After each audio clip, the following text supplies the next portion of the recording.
Bismillahirrahmanirrahim. Assalamualaikum warahmatullahi wabarakatuh.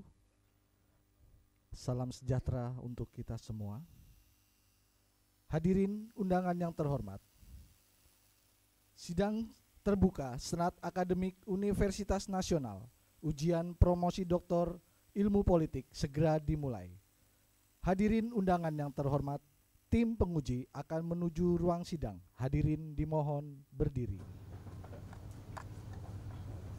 Penguji memasuki ruang sidang.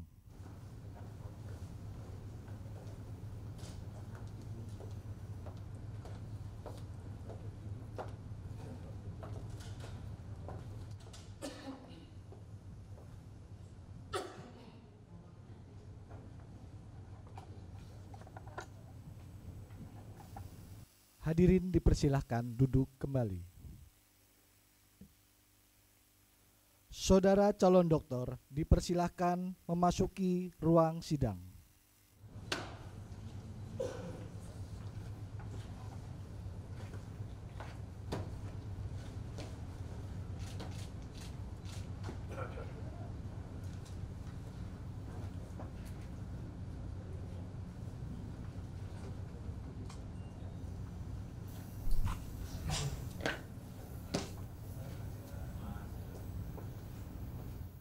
Sidang terbuka Senat Akademik Universitas Nasional ujian promosi doktor Universitas Nasional atas nama Rektor sebagai Ketua Senat Universitas Nasional saya buka. Bismillahirrahmanirrahim. Dengan nama Tuhan yang Maha Pengasih dan Maha Penyayang.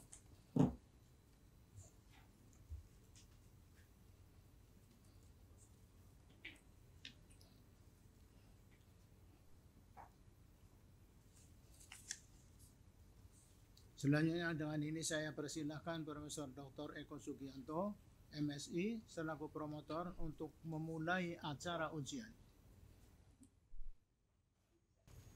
Saudara calon doktor, saya persilahkan membacakan secara singkat atau inti dari disertasi saudara, maksimum selama 15 menit. Kami silakan. Assalamualaikum warahmatullahi wabarakatuh. Salam sejahtera buat kita semua. Selamat pagi. Yang terhormat Profesor Dr. Eko Sugianto, MSI, Dr. Erna Ermawati Hotim, yang terhormat Profesor Dr. Umar Basalim, Des, yang terhormat Profesor Dr. Maswadi Rauf, MA, dan yang terhormat Dr. Otto Nur Abdullah, MSI, dan yang terhormat Dr. TB Masa Jafar.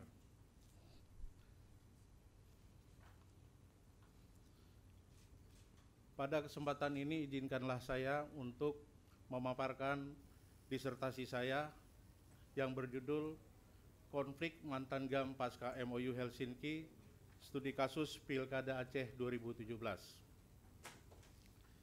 Latar belakang, bahwa Aceh dalam sejarahnya telah melalui 2 kali periode konflik. Yang pertama tahun 1953 sampai 1959, yaitu konflik antara DITII dengan pemerintah pusat, di mana dipimpin oleh Daud Breh, menuntut pemerintah pusat agar Aceh dijadikan daerah otonomi khusus atau syariat Islam. Konflik yang kedua yaitu tahun 1976 sampai dengan 2005 di bawah pimpinan Hasan Tiro untuk berjuang agar Aceh lepas dari NKRI, namun tidak berhasil. Pada tahun 2004 Aceh dilanda tsunami, dan ini merupakan pintu masuk bagi Aceh dan pemerintah RI untuk melakukan perdamaian, dan disepakati penandatanganan MOU Helsinki tahun 2005 di Helsinki untuk perdamaian di Aceh. Namun pasca MOU itu ditandatangani, Aceh seharusnya sudah masuk di dalam suasana damai. Namun sampai dengan periode 2017, Aceh masih dilanda konflik, khususnya konflik pilkada. Rumusan masalah. Mengacu kepada latar belakang tadi, kami mencoba untuk merumuskan masalah yang terjadi di Aceh. Yang pertama bahwa pasca konflik Aceh, pasca penandatanganan nota kesepahaman Aceh, Aceh masih dilanda konflik, khususnya konflik pilkada dari 2007, 2012, dan 2017. Ini merupakan hal yang menarik bagi kami untuk melakukan penelitian. Adapun pertanyaan penelitian yaitu yang pertama, apakah intensitas konflik mantan GAM pada Pilkada 2017 meningkat? Yang kedua, bagaimana resistensi konflik di Aceh pasca penandatanganan MOU Helsinki tahun 2017?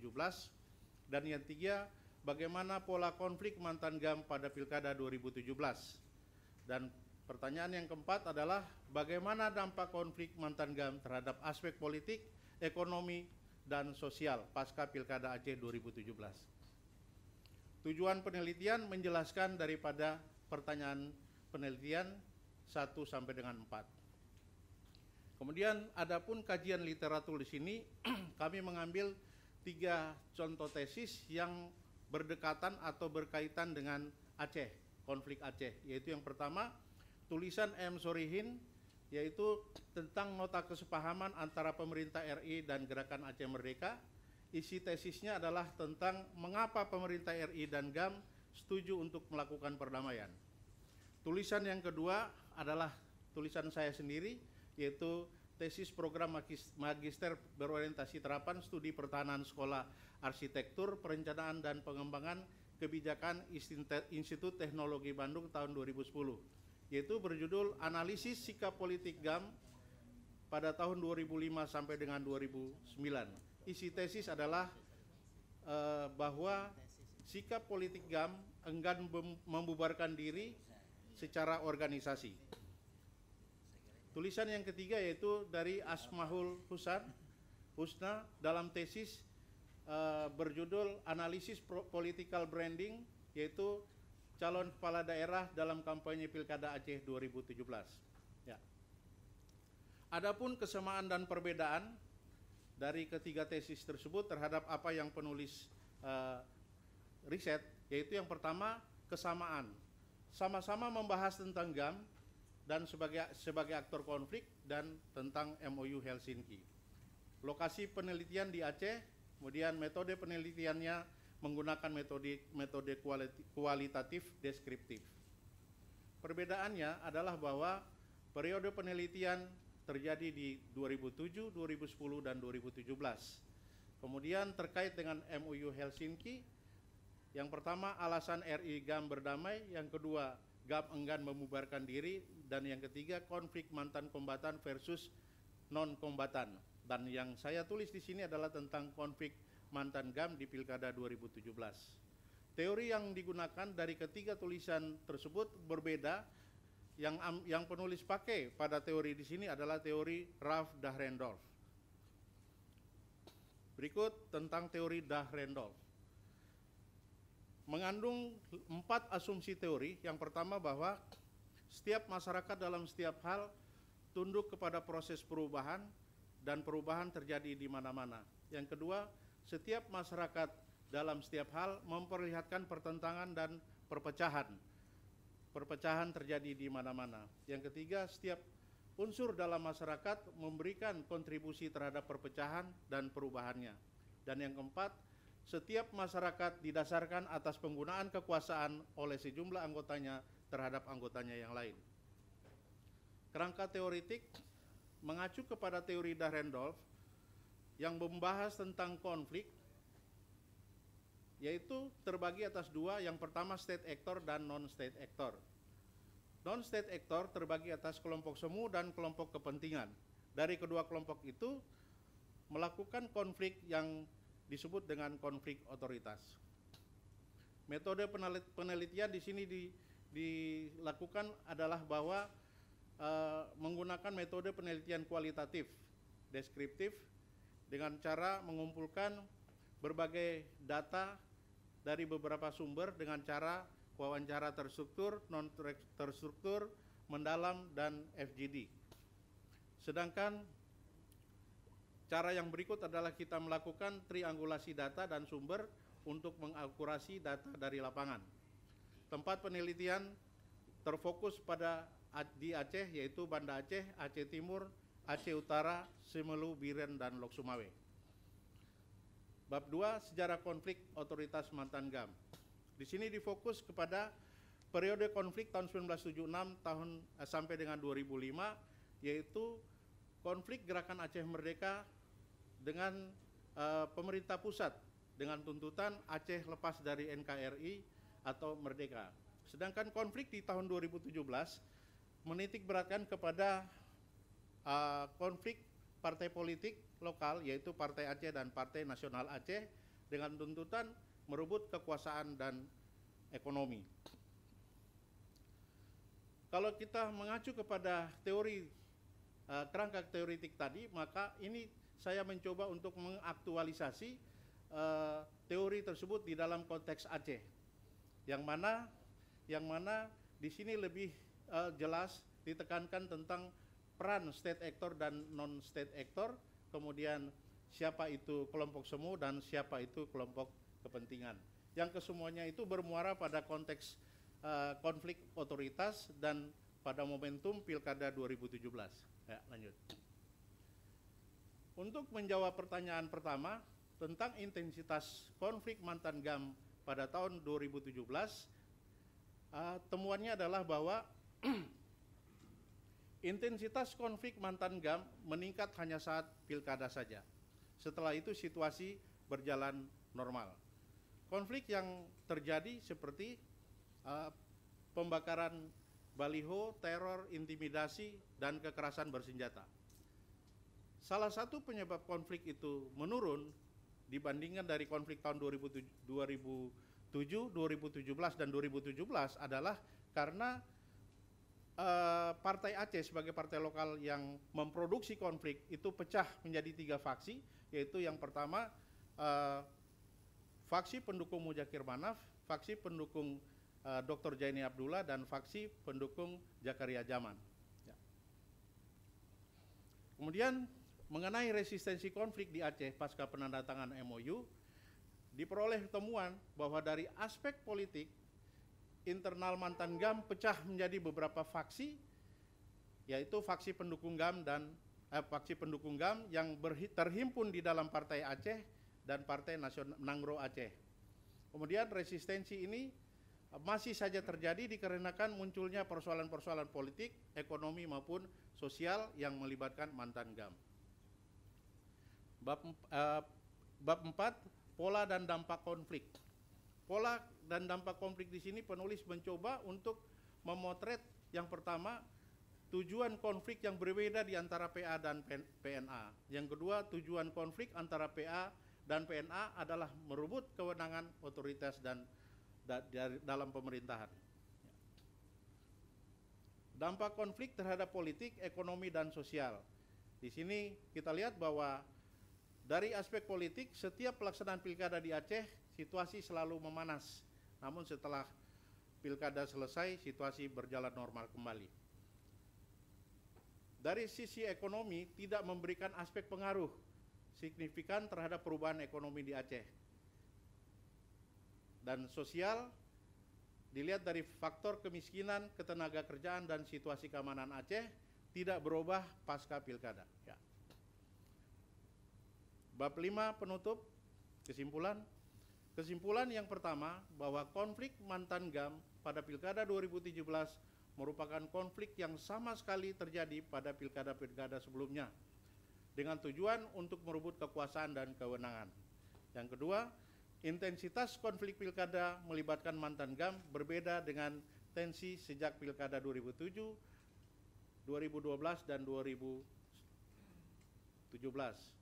Maksudnya berbeda di sini bahwa konflik pada saat tahun 2007 lebih keras dibandingkan dengan 2012, dan makin ke sini makin menurun tensi konfliknya. Ya. Pasca pilkada 2017, para pemenang pilkada setelah meraih kekuasaan atau otoritas, sejak itu mereka membentuk sebuah kekuasaan yang lebih mementingkan kelompoknya. Yang saya sebut di sini adalah elite capture. Elite capture di sini maksudnya bahwa pasca kemenangan para elite GAM yang telah meraih kekuasaan di dalam pemerintahan, dia lebih mengutamakan kepentingan-kepentingan di dalam internalnya. Sehingga terjadilah apa yang disebut ring 1 adalah orang-orang yang dekat dengan sumber kekuasaan, ring 2 pengusaha mantan GAM yang tidak memperoleh paket proyek, dan yang ketiga adalah pengusaha di Aceh yang non GAM dan tidak punya akses sama sekali dengan ring 1. Dan mereka berharap mendapatkan proyek dengan cara take over atau membeli paket proyek. Yang keempat, selama terjadinya konflik di internal GAM, sama sekali tidak ada intervensi penyelesaian atau solusi konflik, baik itu dari pemerintah pusat maupun pemerintah daerah. Temuan penelitian, yang pertama bahwa kontestasi Pilkada Aceh melahirkan konflik otoritas yang melibatkan para mantan GAM yang terhimpun baik di dalam PA maupun PNA. Yang kedua, konflik Pilkada Aceh tahun 2017 mengindikasikan bahwa masyarakat tidak merasa terganggu dengan konflik tersebut. Kemudian bahwa dari aspek ekonomi di Aceh tetap berjalan sebagaimana biasanya. Yang ketiga, konflik yang melibatkan mantan GAM tersebut tidak ada intervensi dari pemerintah pusat. Artinya bahwa konflik itu bisa terselesaikan oleh para elit GAM sendiri. Yang kita lihat secara faktual adalah bahwa konflik bisa diselesaikan oleh mantan Panglima GAM yaitu Mujakir Manaf. Sehingga Mujakir Manaf ini dapat dikatakan sebagai tokoh karismatik. Dialah yang bisa menyelesaikan konflik. Lanjut. Implikasi teori, saya mengacu kepada 4 asumsi teori Dahrendorf bahwa yang pertama, setiap masyarakat dalam setiap hal tunduk kepada proses perubahan dan perubahan terjadi di mana-mana. Dalam faktanya atau dalam konteks Aceh Pilkada 2017, perubahan otoritas yang dilakukan mantan kombatan dengan tujuan adanya suatu perubahan. Namun setelah memiliki otoritas, para elit GAM yang sudah memegang kekuasaan tidak melakukan perubahan yang mengarah kepada perbaikan ekonomi atau sosial di masyarakat Aceh. Yang kedua, setiap masyarakat dalam setiap hal memperlihatkan pertikaian dan pertentangan sosial terdapat di mana-mana. Dalam konteks Aceh, khususnya Pilkada 2017, pertikaian atau pertentangan hanya terjadi di daerah basis GAM. Jadi tidak ada terjadi di daerah wilayah lain. Dan ini disebut dengan basis geografis atau lokal yang menjadi penting secara teknis. Yang ketiga, setiap unsur dalam masyarakat memberikan kontribusi terhadap perpecahan dan perubahannya.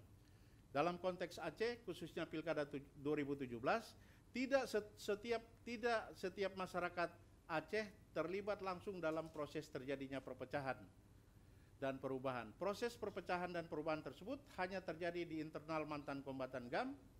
Masyarakat di luar daerah tidak mengalami perubahan apa-apa atau tidak terpengaruh langsung. Yang keempat, setiap masyarakat didasarkan atas penggunaan kekuasaan oleh sejumlah anggotanya terhadap anggotanya yang lain. Ini saya menyoroti bahwa pasca Pilkada 2017, para elit GAM yang memiliki otoritas di tingkat provinsi, kabupaten, menggunakan kekuasaannya untuk mengatur anggotanya serta masyarakat di wilayahnya sesuai dengan kewenangan yang dimilikinya.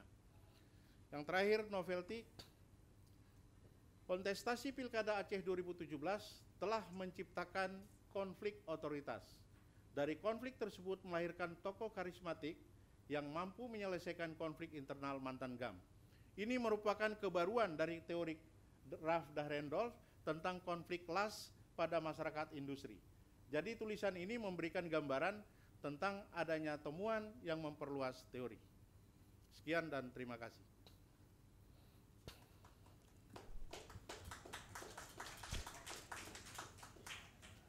Terima kasih. Selanjutnya kami persilahkan penguji pertama yang terhormat Dr. Otto Nur Abdullah MSI untuk memukan pertanyaan atau sanggahannya.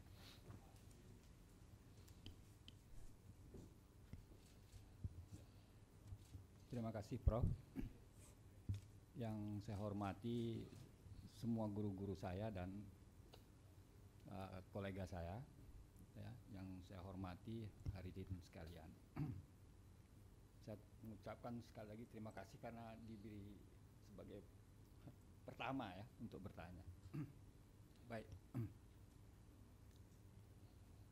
Kalau kita perhatikan ya, semua daerah konflik, terutama di Indonesia misalnya, Timor Leste, terakhir Aceh, ya.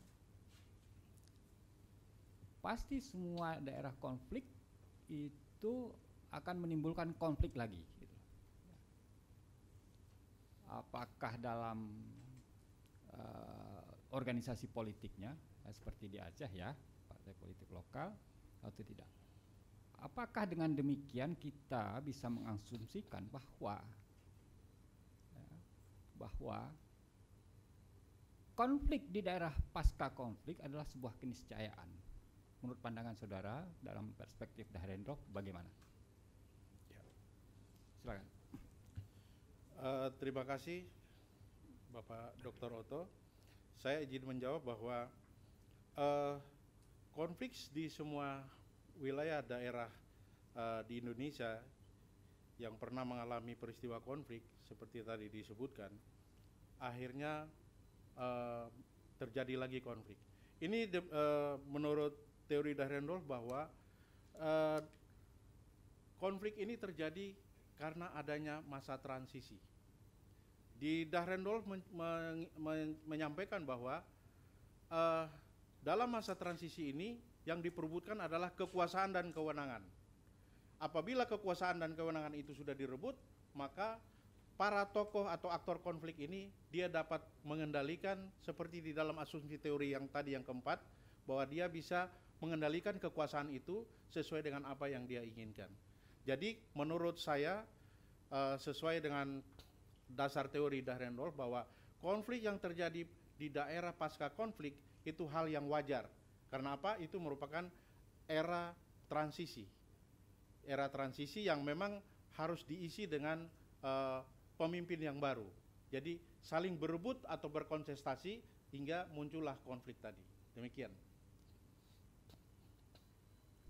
Selanjutnya, di kesimpulan dari hasil penelitian saudara di Novelty terutama ya, soal karismatik. Kita ketahui ya, Muzakir Manaf itu kan latihan di Libya, ya, latihan militer di Libya, ya. Dan statusnya sebagai Panglima GAM.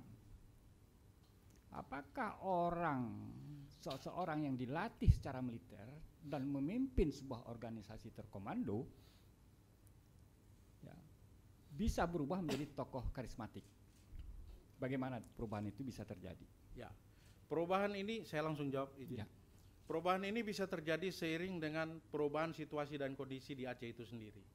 Mengapa? Karena Aceh telah melakukan transformasi dari perjuangan bersenjata ke perjuangan politik. Sehingga mau tidak mau, suka atau tidak suka, masyarakat Aceh umumnya harus menerima perubahan kondisi ini. Sehingga peran daripada Muzakir Manaf, dia tidak lagi sebagai figur yang bersenjata, tapi figur politik. Kenapa dia menjadi karismatik? Karena masih terbawa sisa perjuangan dia bersama rekan-rekannya di hutan, sehingga dia menjadi idola, sehingga dia menjadi tokoh yang didengar, yang paling didengar dibandingkan dengan tokoh-tokoh GAM yang tidak pernah bersama pasukan GAM di hutan. Contoh Dr. Jaini Abdullah, contoh Zakaria Zaman, misalnya seperti itu.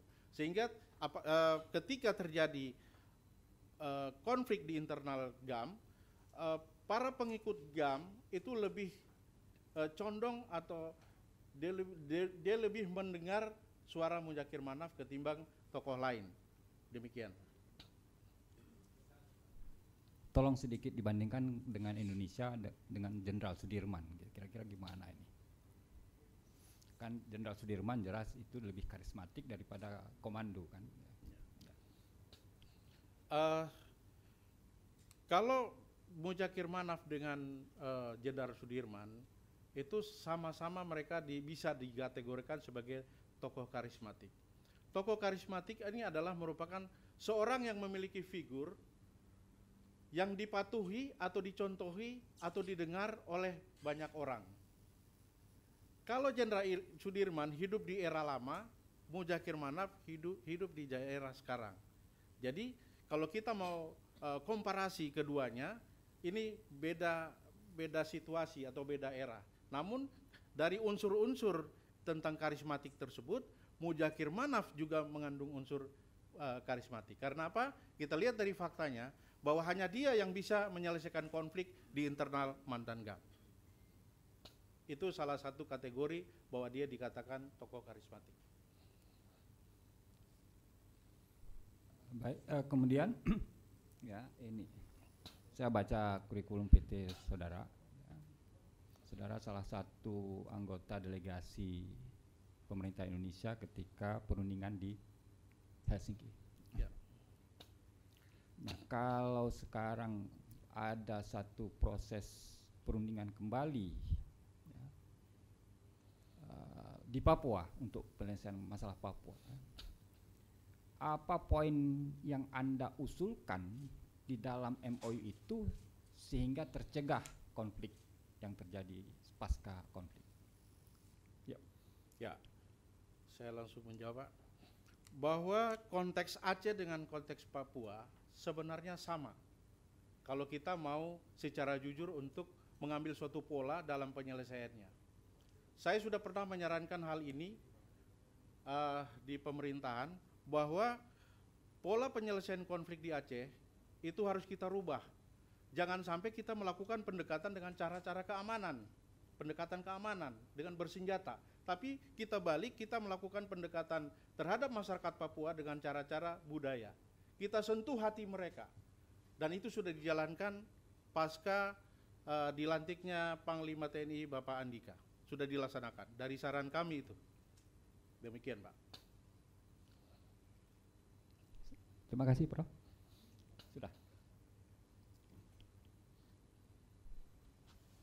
Baik, penguji berikutnya kami persilakan Bapak Profesor Dr. Maswadi Rauf.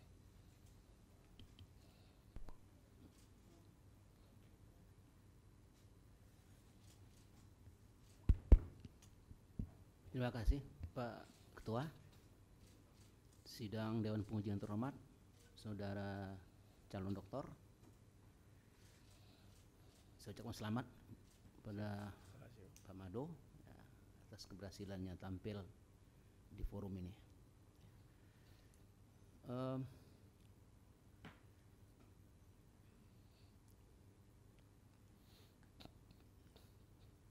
Perjanjian perdamaian Helsinki ya, tahun 2005 itu saya pikir adalah sebuah peristiwa penting dalam sejarah NKRI ya. Dan banyak yang memang tidak menduga akan secepat itu ya. Tapi kemudian perjanjian itu ditantangani oleh GAM dan pemerintah RI ya, sehingga perdamaian itu tercipta di Aceh gitu. Nah, ini pertanyaan pertama saya nih, ya.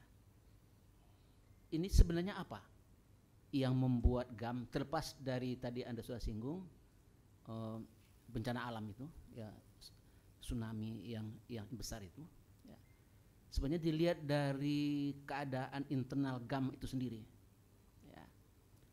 Apa sebenarnya yang membuat mereka itu bisa menyetujui perjanjian damai itu dan mereka terlibat dalam itu sehingga damai bisa dicapai ya, tentu saja dengan pengorbanan kedua belah pihak gitu, ya sebab tidak mungkin satu pihak saja yang menang dalam setiap perjanjian ya. Jadi ada sikap mengalah dari RI ya, tapi juga ada sikap mengalah di GAM gitu.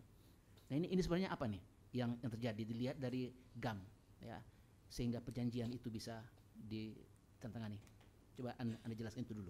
Baik, terima kasih Prof. Saya mau menyampaikan bahwa peristiwa gempa dan tsunami di Aceh tahun 2004 itu adalah merupakan entry point atau pintu masuk perdamaian ini. Mengapa? Kenapa? Karena hal ini saya sebut sebagai pintu masuk. RI dan GAM mau tidak mau, suka atau tidak suka, harus melakukan perdamaian. Hal ini terjadi karena apa? Waktu itu kita mendapat tekanan dari dunia internasional.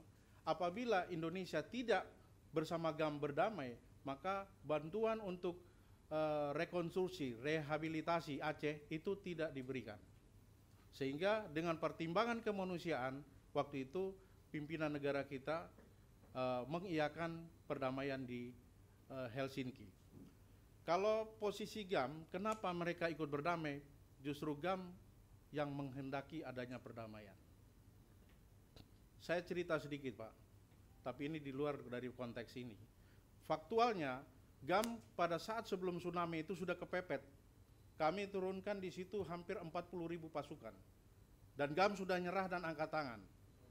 Ini mohon maaf ini fakta, tapi saya terpaksa cerita supaya biar terjawab Profesor punya. GAM sudah angkat tangan. Jadi sebenarnya perjanjian damai ini menguntungkan GAM. Menguntungkan GAM. Dari sisi perjuangan dia untuk memperoleh kemerdekaan sudah jauh. Dan kita pada saat itu menyelesaikan persoalan damai dengan kekuatan bersenjata, memang bagi saya itu keliru. Tapi mau tidak mau, suka tidak suka, kita harus terima. Karena apa? Aceh merupakan wilayah kedaulatan RI. Oke, tidak baik, boleh Pak. ada satu Oke. jengkal tanah pun yang Baik, tidak Pak. boleh dimasukin oleh. Saya ingin stop di situ dulu ya. Nah, sebab itu memang pandangan dua belah pihak, pemerintah dan GAM ya, itu sangat relatif itu ya. Nggak, yang saya ingin ketahui itu dari sudut GAM ya, itu ada pandangan-pandangan apa yang menyebabkan mereka itu tergerak untuk menandatangani perjanjian itu yang saya inginkan ya. Yang pertama bahwa proses perdamaian yang dilakukan di Helsinki itu melalui beberapa tahap. Lobby pertama, lobby kedua, dan seterusnya. Di dalam lobby-lobby itu, GAM mengusulkan keinginan-keinginannya. Keinginan-keinginannya itu salah satunya adalah bahwa mereka harus dibebaskan dari intervensi pusat. Jadi pemerintah Indonesia harus tidak boleh mengintervensi GAM baik di dalam hal pengendalian pemerintah, roda pemerintahan di Aceh maupun dalam pengendalian ekonomi dan keuangan. Itu permintaan GAM. Dan pada saat itu, ketika itu Pak Yusuf Kalla langsung bilang setuju. Kenapa? Karena daripada kita mengorbankan rakyat lebih banyak lagi, lebih baik kita memilih sisi kemanusiaan, yaitu perdamaian di Aceh. Jadi kalau dilihat dari aspek GAM, itu perjanjian damai ini adalah merupakan satu keinginan mereka yang lebih banyak menguntungkan pihak GAM. Demikian, Pak. Baik. Lalu yang kedua yang ingin saya tanyakan itu adalah apa yang seperti Anda tulis dalam disertasi ini. Ternyata setelah damai, lalu GAM dilibatkan dalam pemerintahan dan ikut pemilu, ternyata kemudian konflik berkelanjutan di antara sesama mereka, gitu. Di antara bagian-bagian GAM itu. Nah, yang ingin saya tanyakan, apakah konflik itu ini tentu saja bisa antara sesama GAM ya, atau GAM dengan pihak luar RI umpamanya? Apakah konflik itu masih ada Anda lihat terkait dengan Aceh Merdeka, keinginan untuk keluar dari RI, separatisme itu maksud saya. Jadi pertanyaannya, apakah konflik setelah perdamaian itu masih terkait dengan keinginan untuk merdeka? Ya, siap, Pak. Jadi saya langsung menjawab pertanyaan Bapak yang terakhir bahwa saya pastikan GAM tidak lagi berpeluang untuk merdeka. Kenapa? Di dalam perjanjian MOU Helsinki itu mereka sudah dikunci dalam NKRI. Jadi konflik yang terjadi di Aceh yang melibatkan mantan GAM itu murni konflik untuk perebutan kekuasaan atau otoritas, tidak ada makna atau agenda terselubung di balik itu. Tidak ada. Kenapa? Kalau GAM pada kenyataannya di kemudian hari dia melenceng dari perjanjian Helsinki tersebut, maka dialah yang mendapat sanksi daripada Helsinki itu sendiri, MOU itu sendiri. Jadi saya bisa pastikan bahwa GAM tidak lagi berpikir tentang merdeka, tidak ada. Baik, jadi apakah bisa kita katakan bahwa keinginan untuk memisahkan diri sebagai sebuah negara merdeka, yaitu yang juga bisa disebut sebagai gerakan separatis, itu hilang atau apa? Atau apa? Tiarap dulu sebentar ya. Ya. Atau apa ini? Kalau kami melihat dalam konteks ini sebagai suatu ideologi. Separatis itu adalah ideologi, dan ideologi itu tidak mudah dihilangkan begitu saja. Tapi sepanjang kita beritikat baik untuk menyelesaikan Aceh dengan tulus ikhlas, maka GAM dengan sendirinya akan hilang ideologi dari dirinya sendiri. Sehingga bagi saya tidak mungkin GAM untuk mau lagi kembali ke hal yang lalu. Contoh misalnya Mudzakkir Manaf, Pak, sekarang sudah tidur di hotel, makan nasi bungkus yang enak, nasi Padang. Mana mau lagi kembali ke hutan, Pak? Nggak mungkin, Pak. Baik. Ya, Pak. Kita belum tahu, Pak. Siap. Kita belum tahu. Ya, ya mudah-mudahan tidak. Ya, mudah-mudahan tidak. Sebab memang kata banyak penulis itu, memang ancaman terhadap negara bangsa adalah kegagalan ekonomi. Ya. Itu satu hal yang paling penting. Ya, kalau ekonomi gagal dibangun di Aceh, di Indonesia, Ya. rakyat masih menderita, itu Indonesia sangat rentan, Pak. Ya. Dengan separatisme itu. Ya. Siap. Jadi ya memang Bhinneka Tunggal Ika itu sangat ideal itu. Ya. Ya. Tapi ancaman itu tetap ada. Ini yang harus kita waspadai di masa-masa yang akan datang. Yang ketiga, Pak Ketua, terakhir saya ingin tanya tentang teori siapa tadi? Dahrendorf. Dahrendorf. Ini memang sebuah teori yang populer ini. Ya. Coba Anda jelaskan secara lisan. Ya. Ini apa sebenarnya sumbangan Anda, apa temuan Anda? Ya, yang berbeda dari teori yang dibuat oleh Dahrendorf itu. Ya. Coba Anda jelaskan secara lisan. Baik, Pak. Bahwa dalam teori Dahrendorf dia hanya bicara tentang konflik kelas pada masyarakat industri. Dan teori ini saya mencoba untuk mengaktualisasikan ke dalam konteks Aceh. Setelah saya memproyeksikan, ternyata hal-hal yang tidak diatur oleh Dahrendorf tapi terjadi di Aceh, yaitu masalah solusi konflik. Dahrendorf tidak bicara tentang solusi konflik, tapi dia hanya bicara tentang bagaimana konflik itu terjadi. Tapi dia tidak bicara solusi konflik. Nah, yang menjadi kebaruan atau teori dalam teori ini adalah bahwa saya menemukan bahwa persoalan konflik pilkada di Aceh itu sama sekali tidak ada intervensi dari pemerintah pusat maupun pemerintah daerah. Sehingga konflik ini menjadi persoalan di internal mantan GAM sendiri. Dan dia bisa diselesaikan hanya kalau diselesaikan oleh para tokoh GAM, yaitu Mudzakkir Manaf. Jadi perbedaannya seperti itu. Ada semacam satu sisi atau jarak di mana Dahrendorf hanya bicara tentang masyarakat industri, tapi di dalam aktualisasi ke Aceh ini kita lebih kepada hal yang lebih luas. Sehingga di sini saya sebutkan bahwa ini merupakan kebaruan dari teori Dahrendorf tentang konflik kelas pada masyarakat industri. Jadi tulisan ini memberikan gambaran tentang adanya temuan yang memperluas teori. Demikian, Pak.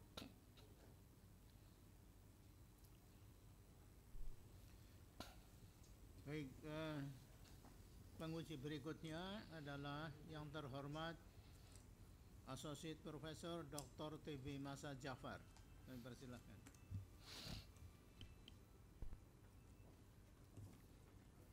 Terima kasih Bapak Pimpinan Sidang. Pertama saya mengucapkan selamat pada Pak Madu ya, dengan perjalanan yang cukup panjang. Pada akhirnya selesai juga ya karya disertasi ini. Saya ada 3 pertanyaan. Pertanyaan yang pertama,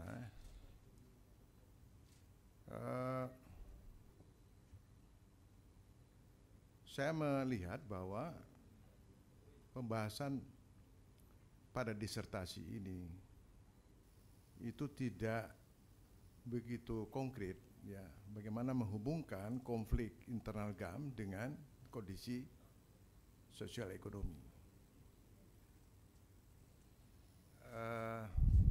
Ya ada problem sosial ekonomi tapi hanya sepintas. Padahal kalau Pak Madu membaca sejarah Aceh, pergolakan Aceh itu ada 3 hal. Itu dia sangat konsisten.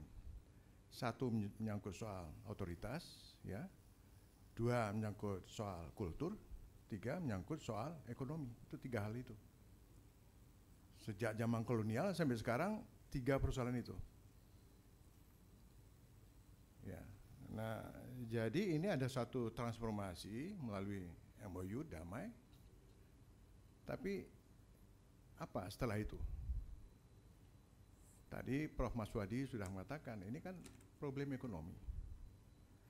Jadi kalau transformasi itu tidak menyentuh perubahan sosioekonomi, ya kalau otoritas itu hanya ya berlangsung pada elit itu tidak memberikan apa-apa gitu. Nah, saya sebenarnya berharap ada penjelasan ya mengenai itu. Nah, kalau persoalan fundamental itu ya tidak, saya sebenarnya berharap banyak di sini. Itu ada 2 juga merupakan kegagalan dari pemerintahan pusat dan kegagalan dari GAM sendiri. Ada 2, dua-duanya gagal. Tuh, itu 1 ya. Dan kedua, ini di luar kira-kira di luar disertasi. Saya minta pendapat Pak Madu. Nah, saya sebenarnya sebagai akademisi tidak boleh bersikap wah tidak akan ada perubahan. Itu dogma itu. Perubahan itu bisa terjadi setiap saat. Indonesia ini bisa bubar 10, 20 tahun ke depan, 30 tahun, sangat bisa, sangat mungkin. Begitu juga soal GAM. Ya. Kalau Pak Madu lihat, ini sudah ada nih antitesis baru nih. Ya. Nah, menurut Pak Madu dengan kondisi ya sekarang ini, termasuk pelaksanaan otonomi daerah yang masih ya ditunggu ya percepatan pembangunan satu sisi lain kompleksitas persoalan sosioekonomi politik di Aceh itu luar biasa. Nah, kira-kira menurut Pak Madu ke depan ada nggak kemungkinan akan muncul lagi perlawanan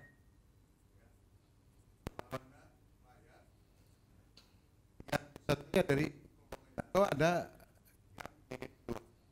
katakan tadi ada 3 persoalan. Kemudian pertanyaan, bisa nggak jelaskan konsep Daniel Rofi ini menyangkut kesetaraan kelas? Saya tadinya berharap apakah GAM ini topik itu apa kesetaraan kelas atau kesetaraan kultural atau apa? Penjelasan dari Rofi ini konteks kelas.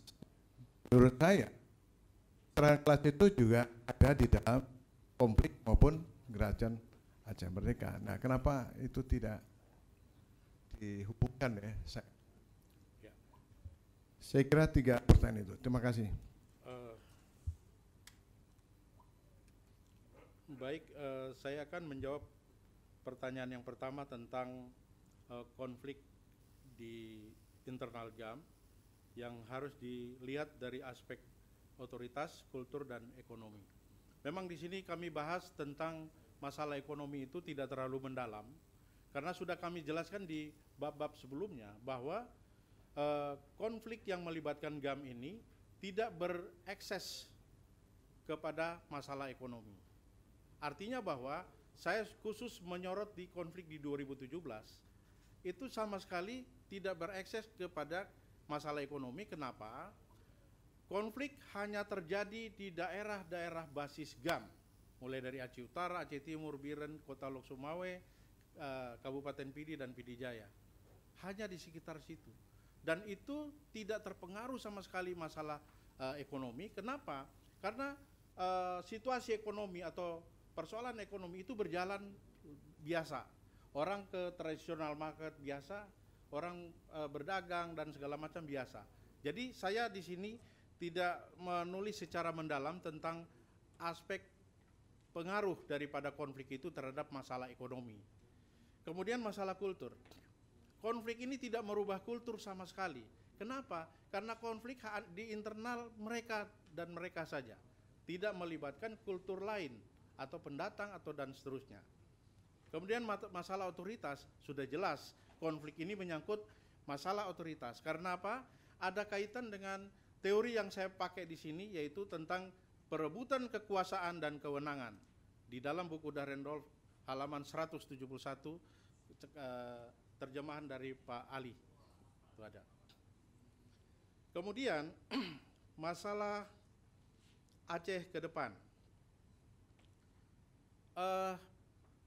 Memang kita pernah memonitor langkah-langkah Mudzakkir Manaf, bahwa pada tahun 2019 tanggal 25 Mei Mudzakkir Manaf pernah mengungkapkan di sebuah pertemuan di internal mereka tentang referendum. Memang ada itu. Kami langsung dekati Mudzakkir Manaf. Abang kenapa bicara ini di forum? Ini maksudnya apa? Dia langsung menjawab bahwa saya kecewa karena saya kurang diperhatikan secara ekonomi. Jadi saya mau lontarkan ini biar saya diperhatikan. Jadi ini terjawab persoalan yang saya jelaskan di muka tadi, bahwa GAM untuk mau bangkit lagi itu sudah sangat susah, sangat berat. Kenapa? Karena hukuman internasional akan datang kepada mereka. Karena itu terjanji perjanjian Helsinki tadi. Saya tahun 2016 berangkat untuk mengurus MOU Helsinki ini di Swedia. Saya termasuk salah satu pembicara di Parlemen Swedia. Kami menanya tentang, kami punya tema adalah jangan Swedia melindungi GAM. Ajaklah GAM kembali ke Indonesia supaya membangun Aceh. Ini Aceh sudah maju. Mari orang-orang Aceh sekitar 500 kakak ada di sana terdaftar. Ya. Tapi nyatanya orang GAM yang kita undang tidak datang. Termasuk Insinyur Arif Fadila sebagai pimpinan ASNLF, Aceh Sumatera Liberation Front. Itu tidak datang. Tapi di Parlemen Swedia menerima bahwa kami tidak akan lagi mendukung GAM untuk agenda merdekanya. Jadi terjawab Pak ya, bahwa merdeka sudah sangat tidak mungkin, karena dunia internasional tidak mau mendukung GAM. Karena Indonesia juga harus memperbaiki diri untuk membangun Aceh, jangan hanya ngomong doang. Ini yang mau saya sarankan Pak, supaya jangan daerah Aceh itu ditinggalkan begitu saja. Harus juga dibangun setelah mereka kita ajak damai. Demikian Pak. Kemudian tadi ada pertanyaan mengenai konflik kelas. Konflik kelas, memang seperti saya sudah jelaskan bahwa saya memang menggunakan teori Dahrendorf. Di Dahrendorf bicara kelas ini sangat berbeda dengan apa yang dalam konteks Aceh berbeda. Ya. GAM tidak memiliki kelas, berbeda dengan apa yang disorot oleh Dahrendorf. Tapi GAM memiliki komunitas, komunitas yang terhimpun di dalam Partai Aceh dan komunitas yang terhimpun di dalam PNA, dan itu sampai sekarang masih terawat, masih terpelihara, ada. Nah, pilkada ini merupakan suatu mainan bagi mantan GAM. Kenapa? Karena mereka sudah tidak ada mainan lain. celah-celah tadi seperti kita katakan merdeka dan sudah tidak ada, sehingga pilkada ini merupakan seksi bagi mereka untuk diperebutkan. Saya kira itu dulu Pak ya. Terima kasih. Terima kasih Pak.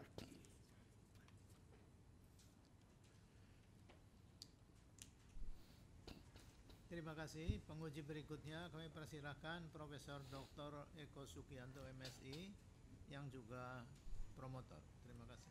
Ketua promotor. Baik, mohon izin Bapak, Ibu sekalian. Saya melihat Saudara Madu, saya sering manggil Jenderal Madu gitu ya. Posisi saat ini memang benar-benar PDL, bukan berarti PDL ya, bukan berarti pakaian dinas luar, tapi benar-benar percaya diri lulus. Siap. Luar biasa. Baik, saya mendalami disertasi Anda. Ada hal yang perlu saya pertanyakan, bahwa sebenarnya konflik di Aceh itu adalah konflik antar kombatan GAM gitu ya, yang terpecah menjadi PA, PNA dan independen, kira-kira semacam itu ya. Uniknya konflik horizontal ini tidak melahirkan konflik vertikal sebagaimana yang terjadi di beberapa daerah pilkada terjadi seperti itu, kemudian pemilihan lurah juga terjadi seperti itu ya. Nah, pertanyaan saya, mengapa itu tidak terjadi konflik internal di akar rumput ya? Itu satu. Kemudian kalau konflik antara GAM yang berperan di sana lebih banyak pada tokoh-tokoh elit GAM itu ya. Nah, bagaimana peran tokoh informal, tokoh kiai atau agama di sana? Ya, satu dulu, silakan.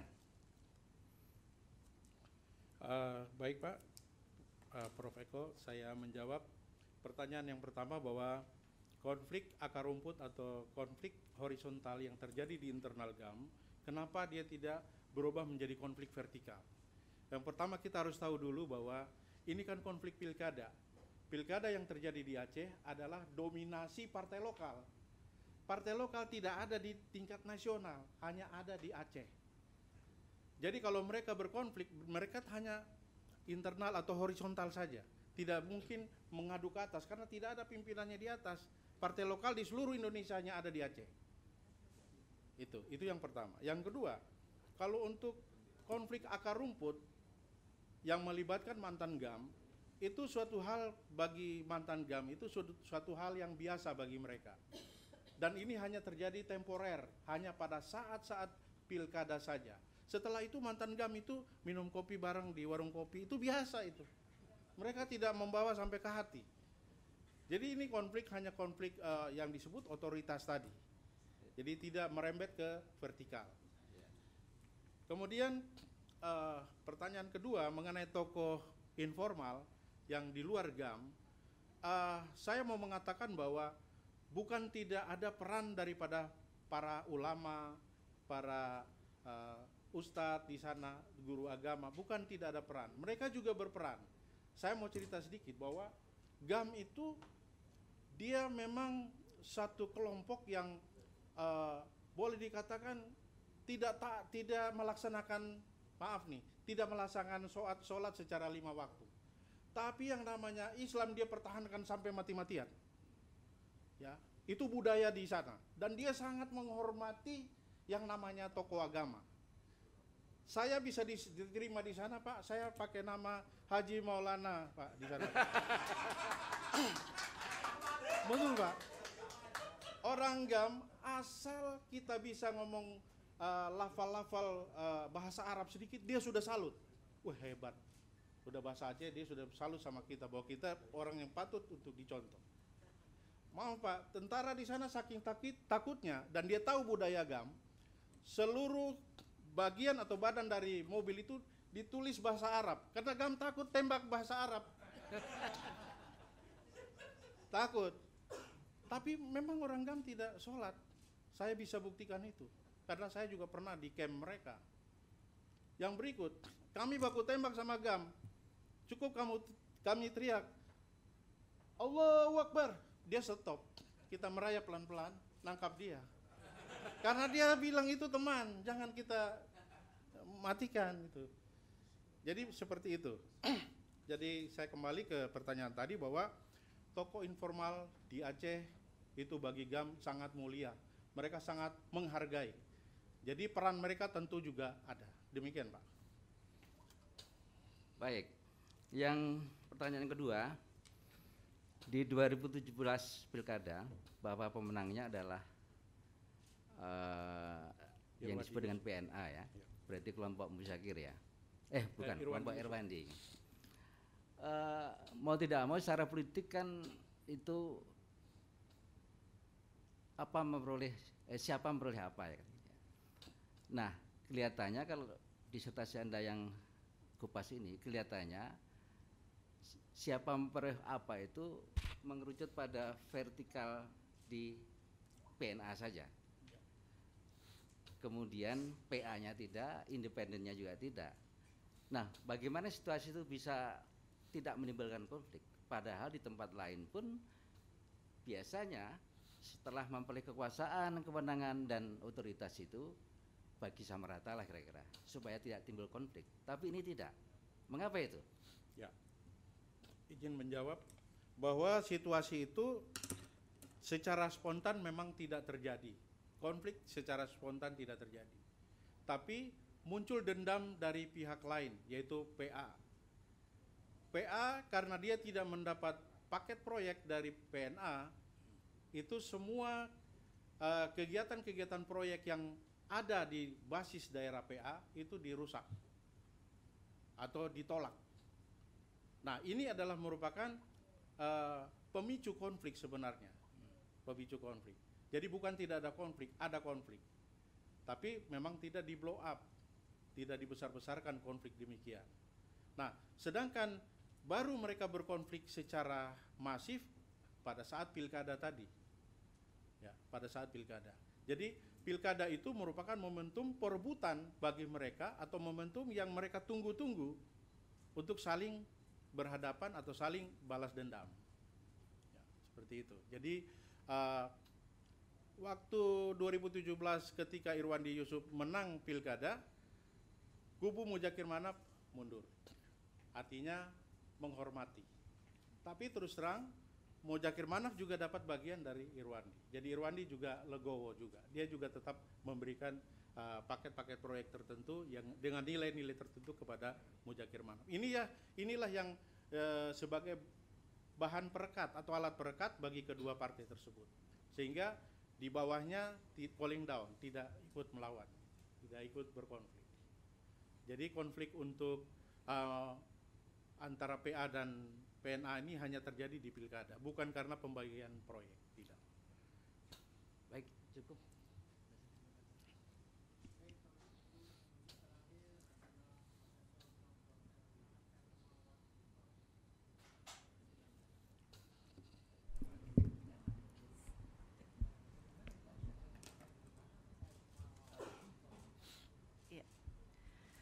Baik, terima kasih yang terhormat para sidang penguji. Terima kasih atas kesempatannya untuk memberikan pertanyaan dan beberapa klarifikasi.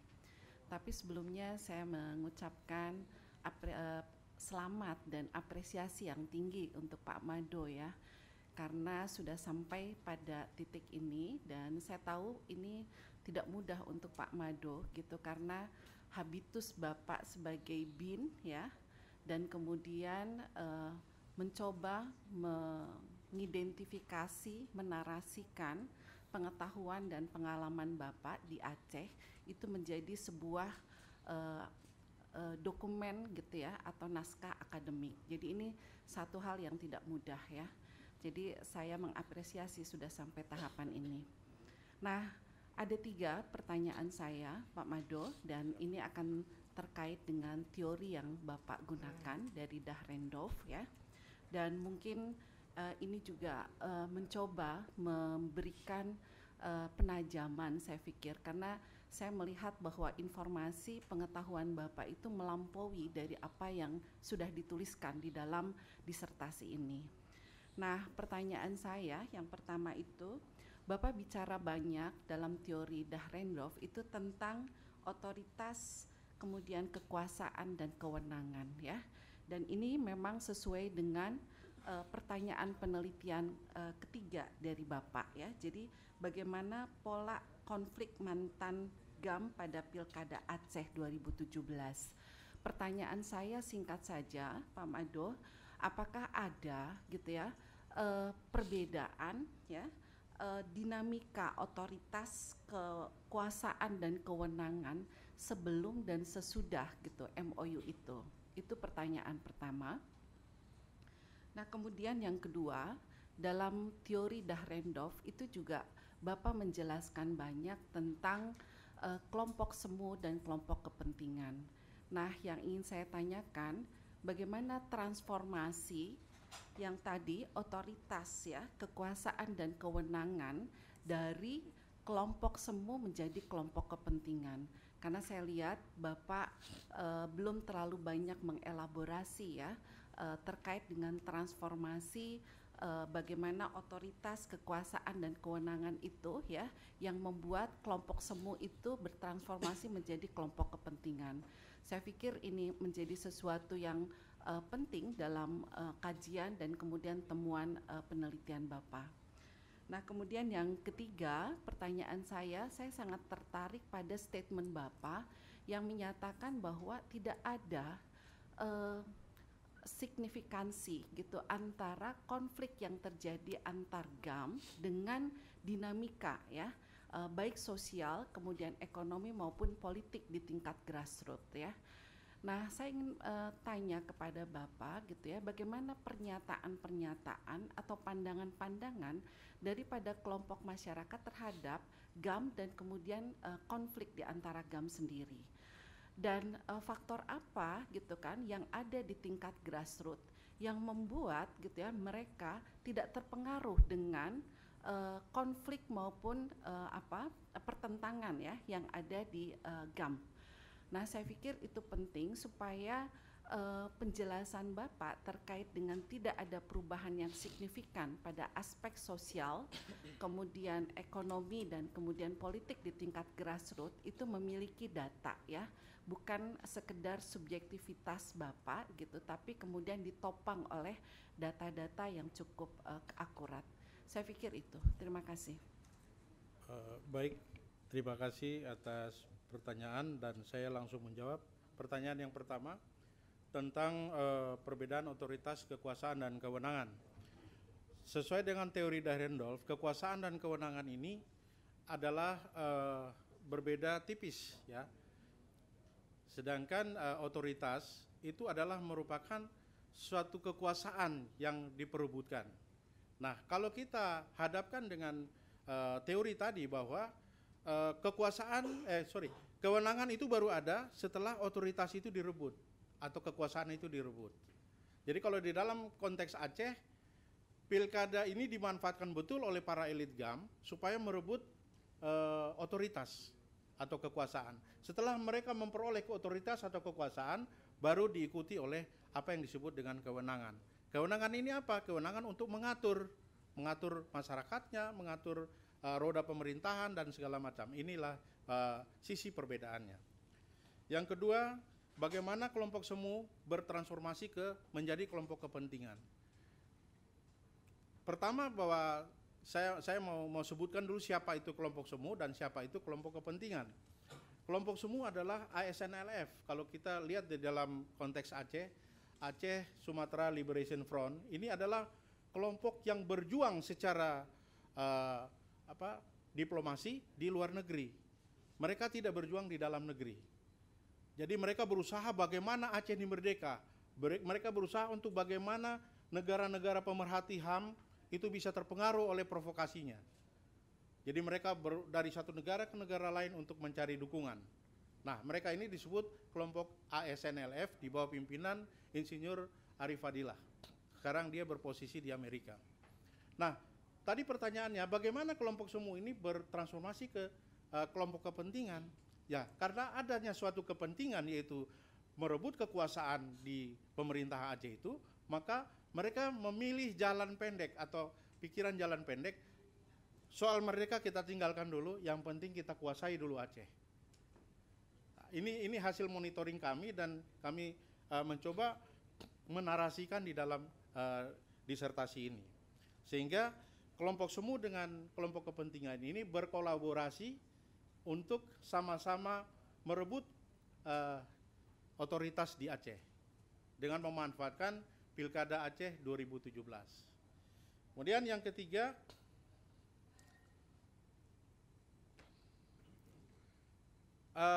faktor apa yang mempengaruhi perbedaan antara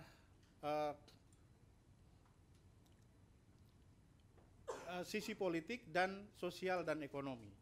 Saya mau sampaikan di sini bahwa perjuangan politik itu berjarak dengan perjuangan ekonomi dan sosial. Karena mereka berjarak itu, maka aspek pengaruh yang menimpa langsung kepada sisi sosial dan ekonomi itu tidak begitu terjadi. Ya, jadi perjuangan politik tetap pada koridor politik, perjuangan sosial dan ekonomi tetap pada sisi mereka sendiri. Jadi dinamika konflik sosial, politik, dan ekonomi yang terjadi di Aceh itu sama sekali tidak menyatu. Politik sendiri, ekonomi dan sosial sendiri. Ini yang disebut politik berjarak dengan sosial. Demikian, Bu. Waktu habis, ujian telah selesai. Ujian telah berakhir, izinkan kami mengadakan sidang tertutup untuk melakukan penilaian. Dan sidang saya tunda untuk sementara.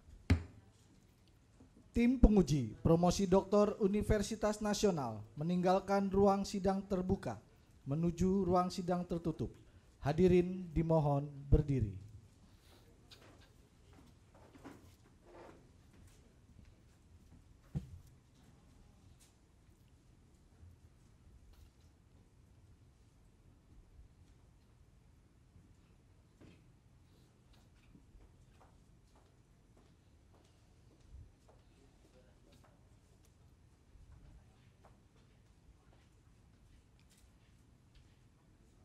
Hadirin dimohon duduk kembali. Calon doktor dipersilahkan meninggalkan ruang sidang. Mohon berkenan untuk menunggu sejenak, sementara tim penguji melakukan penilaian. Pelajari disertasi yang saudara ajukan kepada kami, serta memperhatikan pula pembelaan saudara atas pertanyaan-pertanyaan dan sanggahan dari pihak kami pada hari ini. Promotor yang diketuai Profesor Dr. Eko Sugianto MSI telah menyampaikan keterangan mengenai pengembangan keahlian saudara, dan Ketua Program Dr. Ilmu Politik Sekolah Pascasarjana Universitas Nasional telah melaporkan hasil ujian proposal riset, ujian hasil riset, ujian prapromosi saudara. Berdasarkan semua itu, tim penguji Universitas Nasional memutuskan untuk mengangkat saudara sebagai doktor dalam program studi ilmu politik dengan yudisium sangat memuaskan. Berdasarkan keputusan ini, kami memberikan kuasa kepada promotor Profesor Dr. Eko Sugianto MSI untuk melantik saudara Aloysius Mado dengan cara yang lazim. Upacara pelantikan.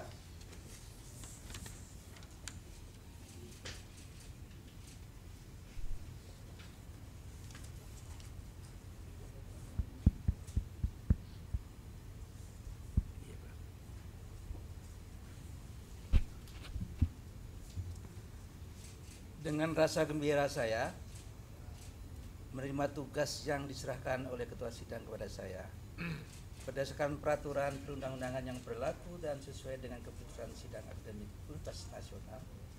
Saya menyatakan Aloysius Mado lahir pada tanggal 25 November 1961 di Rote, NTT, menjadi doktor dalam ilmu politik sehingga saudara memperoleh semua hak dan kehormatan yang dicakup oleh gelar itu sesuai adat kebiasaan yang berlaku. Sebagai bukti pengangkatan saudara dengan ini, saya serahkan kepada saudara keputusan tim penguji saudara Aloysius Madu. Saya ucapkan selamat dan gelar yang saudara peroleh.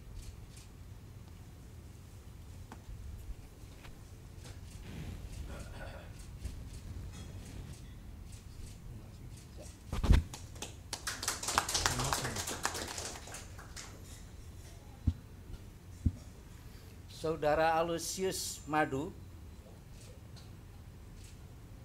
pada hari ini sudah sah memperoleh gelar akademik Dr. Aloysius Madu dengan predikat sangat memuaskan. Lahir di Rute 25 November 1961. Alamat rumah tidak jauh dari rumah saya ketika saya baca SCV ini, adalah di daerah Kampung Sawah, Pondok Gede, Bekasi. Jadi tetanggaan, tapi tetap proses akademik berjalan. Bersyukur karena pada hari ini memperoleh gelar doktor di Universitas Nasional yang ke 23. Luar biasa. Dan promotor saya yang kedua, saudara Aloysius Madu ini, dengan demikian lengkaplah, selain sebagai Mayor Jenderal di BIN bertugasnya, maka sekarang juga memperoleh doktor resmi secara proses akademik, tidak kausa tapi resmi. Dan kita cukup bangga karena saya kira kebanggaan ini tidak sekedar sebagai promotor, tapi juga promotor semua ada yang di sini, terutama Prof. Muhammad Siri Rauf dan Dr. Oto jauh-jauh dari Aceh langsung datang ke sini. Kemudian Pak TV Masa, Prof. Muhammad Salim maupun co-promotor dalam bidang ini adalah saudara Dr. Erna Khotim yang hari ini juga menyaksikan langsung dan menguji langsung. Dalam konteks ini saya menyatakan kepada Dr. Aloysius Madu yang bergelar Jenderal, Mayor Jenderal dan doktor di bidang ilmu politik belum menjadi kebanggaan keberlanjutan kalau tidak juga menulis publikasi jurnal dari disertasi ini. Saya berharap sebelum kami berdua, promotor dan kompromotor, tanda tangan pengesahan di disertasi, maka harapan kami sudah ada naskah jurnal yang sudah disubmit di jurnal internasional bereputasi. Mudah-mudahan dalam waktu singkat nanti naskahnya bisa jadi dan kita koreksi sama-sama baru kita submit. Mudah-mudahan. Dan saya kira tidak salah kalau saya mengucapkan lagi selamat untuk Dr. Aloysius Madu dan Mayor Jenderal Aloysius Madu, 2 gelar sekaligus. Dan harapan kami juga sedapat mungkin ada gelar akademik berikutnya atau jenjang kepakaran berikutnya. Saya belum tahu apakah sekarang sudah esensial atau belum. Tapi kalau belum, segera diurus pangkatnya karena nanti beliau akan bertugas sebagai dosen di Wantanas atau ya sana. Dari tidak punya pangkat bisa langsung ke lektor. Mudah-mudahan dengan disertasi ini publikasi berikutnya itu bisa menambah untuk kepangkatan Pak Jenderal Madu sekaligus Dr. Aloysius Madu. Sekian, selamat, sukses, dan salam untuk keluarga. Jangan lupa ingat dengan UNAS, promosikan UNAS kepada keluarga di NTT, Rote, maupun di tetangga Pondok Gede. Sekian, wassalamualaikum warahmatullahi wabarakatuh. Baik, Saudara Dr. Aloysius Madu, saya selaku Ketua Sidang dan atas nama tim penguji mengucapkan selamat atas gelar doktor yang telah Anda peroleh. Anda adalah doktor yang ke-23.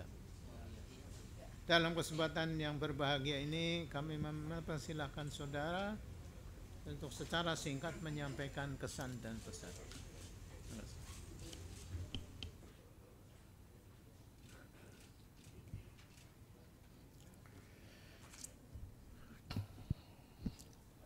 Yang saya hormati Rektor Universitas Nasional yang dalam hal ini diwakili oleh Bapak Profesor Umar Basalim. Yang saya hormati Bapak Profesor Eko Sugianto MSI selaku ko-promotor saya, dan Ibu Dr. Erna Ermawati Khotim sebagai ko-promotor. Yang saya hormati Bapak Dr. Otto selaku penguji eksternal yang jauh-jauh datang dari Aceh untuk mengetes apakah saya betul ke Aceh atau tidak mungkin ya. Kemudian yang saya hormati Bapak Profesor Dr. Maswadi Rauf MA, dan yang saya hormati pula Bapak Dr. TB Masa Jafar. Patutlah saya pribadi mengucapkan syukur kehadirat Tuhan Yang Maha Kuasa, karena berkat bimbingan serta penyertaannya, saya siang hari ini merasa bangga sekali, terutama saya berada di hadapan para tokoh akademisi daripada UNAS yang saya sangat banggakan. Lebih dari itu, saya mau menyampaikan bahwa perjuangan sampai ke doktor ini bukan hal yang mudah, bukan hal yang gampang. Saya terseok-seok, dimarahi terus sama Pak Profesor Eko maupun Dr. Erna, karena terus terang dihadapkan dengan satu situasi saya harus memilih kepentingan tugas atau penyelesaian kuliah ini. Tapi saya bertekad keras karena kuliah saya ini sudah melampaui batas. Saya masuk di UNAS ini tahun 2016, baru sekarang mencapai gelar doktor ini suatu hal yang luar biasa. Singkatnya bahwa saya mau katakan bahwa kami ini ada 15 orang. Dan dari 15 ini saya lulusan yang kedua, orang yang kedua yang lulus jadi dokter. Dan itu adalah teman-teman saya satu angkatan, ada sekitar 5-6 orang. Mereka salaman ke saya berkali-kali, katanya biar ketularan. Tapi di samping itu mereka bisik-bisik ke saya, bagaimana Pak Maswadi? Masih. Saya bilang, Prof Maswadi masih seperti yang dulu. Sedikit Pak, saya ikut kuliah Bapak pernah lempar produk saya tentang penulisan proposal. Bapak katakan, ini tulisan apa? Ini komik apa proposal? Ini baca sana. Nah, itu kesan saya sama Bapak yang memang luar biasa. Dan mungkin bukan saya saja ya, banyak yang lain juga demikian. Kemudian singkat kata saya mau sampaikan bahwa saya sangat bangga bisa kuliah di UNAS, dan saya menjadi abituren UNAS doktor yang ke-23. Dan sesuai dari tadi pesan Bapak promotor bahwa saya akan mengaktualisasikan UNAS ini kemana-mana, itu sudah pasti. Saya lebih lama di Papua, saya lama di Aceh, saya lama di Maluku, kemudian Poso, dan lain-lain. Saya akan cerita bagaimana UNAS ini. Dan saya sudah pesan sama ke Ibu Emma, untuk brosur-brosur UNAS itu saya bawa. Supaya saya promosikan, saya cerita di mana-mana, orang bisa tergerak untuk S3 di sini, atau S2, ataupun S1. Demikian. Kemudian yang terakhir, sekali lagi saya mau sampaikan terima kasih yang setinggi-tingginya atas jeripaya promotor dan ko-promotor yang telah membimbing saya hingga saya sampai kepada saat atau puncak acara di siang hari ini. Akhir kata sekali lagi saya sampaikan bahwa saya bangga menjadi mahasiswa di UNAS. Demikian, terima kasih. Selamat siang.